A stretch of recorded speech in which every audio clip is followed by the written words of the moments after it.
ಈಗ ನೀವು ಆಲದ ಮರ ಅಂತ ಕರೆಸ್ಕೊಳ್ತೀರಾ, ಈಗ ಅವಿರೋಧವಾಗಿ ಆಯ್ಕೆ ಆಗ್ತಾ ಇತ್ತು ಇಷ್ಟು ದಿನ. ಆದರೆ ಈಗ ಚಿಕ್ಕನಹಳ್ಳಿ, ಗುಬ್ಬಿ, ಕುಣಿಗಲ್ನಲ್ಲಿ ನಾವು ಪ್ರತಿಸ್ಪರ್ಧೆ ನೇಮಕ ಮಾಡ್ತೀವಿ ಅಂತ ಹೇಳ್ತಾ ಇದ್ದಾರೆ. ಈಗ ಒಂದು ನೋಡಪ್ಪ, ಪ್ರಜಾಪ್ರಭುತ್ವ ವ್ಯವಸ್ಥೆಯಲ್ಲಿ ಯಾರು ಬೇಕಾದರೂ ಸ್ಪರ್ಧೆ ಮಾಡುವುದನ್ನು ತಪ್ಪಿಸ್ತಕ್ಕಂಥದ್ದು ಪ್ರಜಾಪ್ರಭುತ್ವ ವ್ಯವಸ್ಥೆಗೆ ಅದು ಅಪಚಾರ. ನಿಂತ್ಕೊಳ್ಳೋದು ನಾವೇನು ಬೇಡ ಅಂತ ಹೇಳೋದಿಲ್ಲ. ನಿಂತ್ಕೊಂಡು ಯಾರಿಗೆ ಜನರ ಮನ್ನಣೆ ಇರ್ತದೆ ಅವರು ಗೆದ್ದುಕೊಳ್ತಾರೆ. ಸರ್, ಒಂದು ಸವಾಲು ನಾವೇನೆಂದರೆ ಕೋಆಪರೇಟಿವ್ ಇನ್ಸ್ಟಿಟ್ಯೂಷನ್ಸು ಯುನಾನಿಮಸ್ ಆಗಾದರೆ ಚುನಾವಣೆ ಖರ್ಚೆಲ್ಲ ಉಳಿತದೆ. ಅದು ಯಾರಿಗೂ ಲಾಭ ಅಂದರೆ ಸಂಸ್ಥೆಗೆ ಲಾಭ. ಈಗ ಉದಾಹರಣೆಗೆ ಒಂದು ಮಿಲ್ಕ್ ಸೊಸೈಟಿ ಎಲೆಕ್ಷನ್ ಆಗ್ತದೆ, ಒಂದು ಬ್ಯಾಚ್ ಎಲೆಕ್ಷನ್ ಆಗ್ತದೆ. ಅವರು ವರ್ಷ ಎಲ್ಲ ಹಾಲಿಂದು ಲಾಭ ಎಷ್ಟಪ್ಪ ಅಂದರೆ 1.5 ಲಕ್ಷ 2 ಲಕ್ಷ ಬರುತ್ತೆ. ಚುನಾವಣೆ ಮಾಡಿಬಿಟ್ಟು ಇವನು 5 ಲಕ್ಷ 10 ಲಕ್ಷ ಖರ್ಚು ಹಾಕ್ಬಿಟ್ರೆ ಸ್ವಲ್ಪ ಉಳಿತವ. ಅದಕ್ಕೆ ನಾನು ಎಲ್ಲ ಯುನಾನಿಮಸ್ ಮಾಡ್ರಪ್ಪ ಅಂತ ಹೇಳಿದ್ದೀನಿ. ಹಿಂದೆ ಎಲ್ಲ ಭಾಳಷ್ಟು ಕಡೆ ಮಾಡಿದ್ದಾರೆ. ಈಗಲೂ ಯುನಾನಿಮಸ್ ಆಗಲಿಂತ ಪ್ರಯತ್ನ ಮಾಡ್ತೀವಿ. ಏನು ಮಾಡೋಕ್ಕಾಗಲ್ಲ. 3 ಕ್ಷೇತ್ರಗಳಲ್ಲಿ ಯಾಕೆ ಅಂತ ಸರ್? ಯಾಕೆ ಎಲ್ಲ ಕ್ಷೇತ್ರದಲ್ಲೂ ಆಗ್ಬೋದು. 3ರಲ್ಲೇ ಆಗ್ತದೆ ಅಂತ ನೀವು ಬರೆದು ಹೇಳಿದಾರೆ. ನಾವು ನೋಡಿದಾಗ, ನಾವು ರಿಪೋರ್ಟ್ ಮಾಡಿದಾಗೆ ಚಿಕ್ಕನಹಳ್ಳಿ, ಕುಣಿಗಲ್ಲು, ಗುಬ್ಬಿ ಅಷ್ಟೇ ಪ್ರತಿಸ್ಪರ್ಧೆ ಮಾಡ್ತೀವಿ ಅಂತ. ಶ್ರೀನಿವಾಸ್ ಒಂದು ಸವಾಲು ಹಾಕಿದ್ರು ಸರ್, DCC ಬ್ಯಾಂಕಲ್ಲಿ ಗೆಲ್ಲಿ ನೋಡೋಣ ಅಂತ ತುಂಬಾ ಎಲೆಕ್ಷನ್ ಅಂತ. ಆಯ್ತಲ್ಲ, ಸವಾಲು ಯಾರ್ಯಾರು ಆಗ್ತಾರೆ, ಏನೇನು ಆಗ್ತದೆ ಅದು ಅಂತಿಮ ತೀರ್ಮಾನ ಮಾಡೋದು ಮತದಾರರು ಮಾಡ್ತಾರೆ.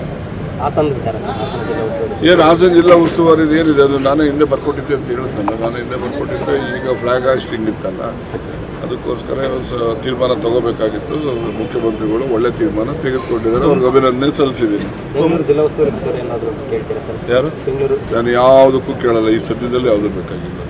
ನನಗೆ ಸಮಯ ಹೆಚ್ಚು ನಮ್ಮ ಜಿಲ್ಲೆ ಮತ್ತು ನಮ್ಮ ಸಹಕಾರಿ ಕ್ಷೇತ್ರಕ್ಕೆ ನಾನು ಗಮನ ಕೊಡಬೇಕು. ಅದಕ್ಕೋಸ್ಕರ ನನಗೆ ಯಾವ ಉಸ್ತುವಾರಿನೂ ಬೇಡ, ಯಾವ ಉಸ್ತುವಾರಿನೂ ಬೇಡ. ಸರ್, ಈಗ ಜಿಲ್ಲೆಯಲ್ಲಿ ಸುರೇಶ್ ಗೌಡ್ರೆಲ್ಲ ನಮಗೆ ಅನುದಾನ ಕೊಡ್ತಿಲ್ಲ, ಅವರವರೇ ಕರ್ಕೊಂಡು ಮೀಟಿಂಗ್ ಮಾಡ್ತಾ ಇದ್ದಾರೆ ಅಂತ ಆರೋಪ ಮಾಡ್ತಾರೆ.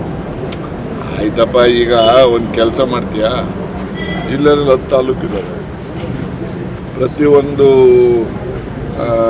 ಯಾವುದು ಪಂಪ್ ಸೆಟ್ಗೆ 25 HP ಇದು ಇಂಡಿವಿಜುವಲ್ ಆಗಿ ಒಂದು ಟ್ರಾನ್ಸ್ಫಾರ್ಮರ್ ಇಡಿಸೋದು. ಇವನ್ ಕಾನ್ಸ್ಟಿಟ್ಯೂನ್ಸಿ ಅದೊಂದು ಕಾರ್ಯಕ್ರಮ. ಅದು HIVDS ಅಂತಾರೆ, ಏನೋ ಒಂದು ಕಾರ್ಯಕ್ರಮ ಇವನ್ ಕಾನ್ಸ್ಟಿಟ್ಯೂನ್ಸಿ ಮಾಡೋರು. ಶೋಭಾ ಕರಂದ್ಲಾಜೆ ಪವರ್ ಮಿನಿಸ್ಟರ್ ಇದ್ದಾಗ ಅವ್ರು ಹಿಡ್ಕೊಂಡು ಇವನು ಅದನ್ನು ಮಾಡಿಸೋರು. ಹಂಗೆ ಅವರವರು ಅಧಿಕಾರದಲ್ಲಿ ಬಂದಾಗ ಅವ್ರವ್ರ ಗುಡ್ ವಿಲ್ ಯಾರು ಇರ್ತೋ ನೋಡಿಕೊಂಡು ಅವ್ರವ್ರ ಕ್ಷೇತ್ರ ಅಭಿವೃದ್ಧಿ ಮಾಡಿಸ್ತಾರೆ. ಅದಕ್ಕೆ ಯಾಕೆ ಆಕ್ಷೇಪಣೆ ಮಾಡಬೇಕು? ಇವು ಮಾಡಿಸ್ಕೊಂಡಿಲ್ವಂತ ಮತ್ತು ಬೇರೆ ಕ್ಷೇತ್ರಕ್ಕೆ ಯಾಕೆ ಮಾಡಿಸ್ತಿಲ್ಲ? ಮತ್ತು ಅದನ್ನೆಲ್ಲ ನೋಡಿ, ಚುನಾಯಿತ ಪ್ರತಿನಿಧಿಗಳು ಯಾವುದೇ ಪಕ್ಷದವರಾಗಲಿ, ಯಾವುದೇ ಜಾತಿಯವರಾಗಲಿ, ಯಾವುದೇ ಊರಿನವರಾಗಲಿ, ಅವರೆಲ್ರಿಗೂ ಒಂದು ಆಸೆ ಇರ್ತದೆ. ನನ್ನ ಕ್ಷೇತ್ರಕ್ಕೆ ಕೆಲಸ ಆಗಬೇಕು ಅಂತಕ್ಕಂಥದ್ದು ಇರ್ತದೆ. ಗೊತ್ತಾಯ್ತಾ? ಈಗ ನಾವು ರೂಲಿಂಗ್ ಪಾರ್ಟಿಲಿದ್ದೀವಿ, ನಮ್ಮಿಂದ ಜನ ಹೆಚ್ಚು ನಿರೀಕ್ಷೆ ಮಾಡ್ತಾರೆ. ನಾವು ಹೆಚ್ಚು ಕೆಲಸ ಮಾಡಬೇಕು. ನಾವು ಮಾಡದೇ ಇದ್ದರೆ ಇನ್ನೊಂದು ಸರಿ ಮನೆ ಕಡೆ ಕಳಿಸ್ತಾರೆ. ಮಾಡಬೇಕೋ ಬೇಡ ಹೇಳು? ಆಯಿತು, ಮಾಡ್ತೀವಿ. ಈಗ ಮತ್ತೆ ಇದು ಸರ್, ಈಗ ಏನು SR ಶ್ರೀನಿವಾಸ್ ಅವರು BJP ಅಥವಾ JDS ವಾಪಸ್ ಹೋಗ್ತಾರೆ?